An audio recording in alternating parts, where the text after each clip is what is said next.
My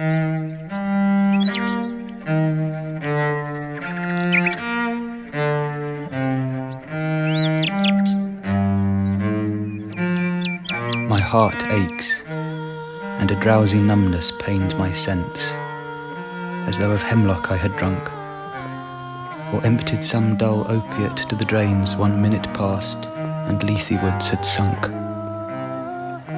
'Tis not through envy of thy happy lot, but being too happy in thine happiness, that thou, light-winged dryad of the trees, in some melodious plot of beechen green and shadows numberless, singest of summer in full-throated ease.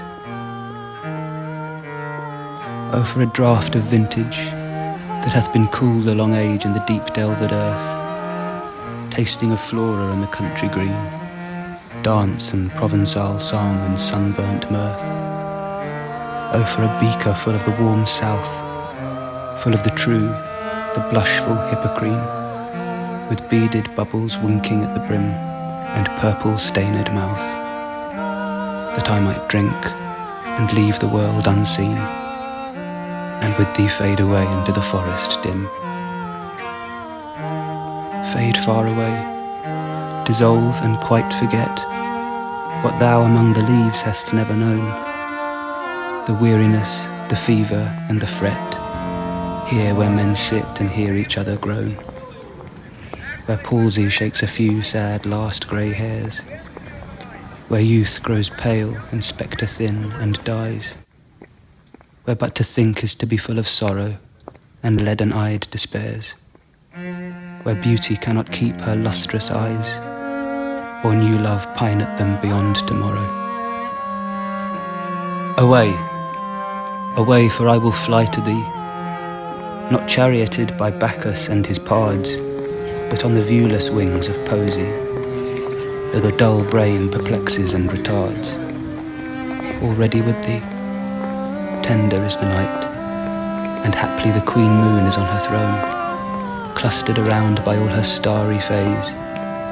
But here there is no light, save what from heaven is with the breezes blown through verdurous glooms and winding mossy ways.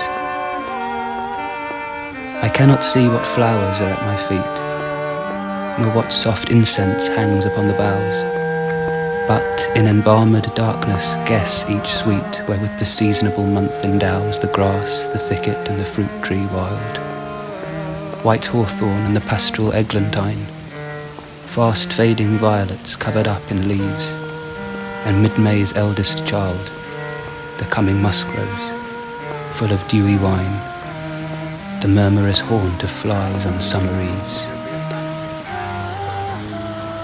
Darkling I listen, and for many a time I have been half in love with easeful death, called him soft names in many a mused rhyme, to take into the air my quiet breath.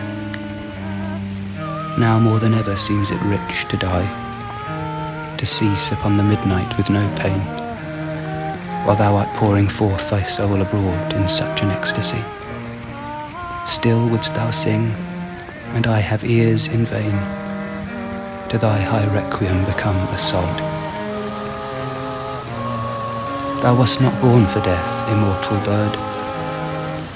No hungry generations tread thee down. The voice I hear this passing night was heard in ancient days by emperor and clown.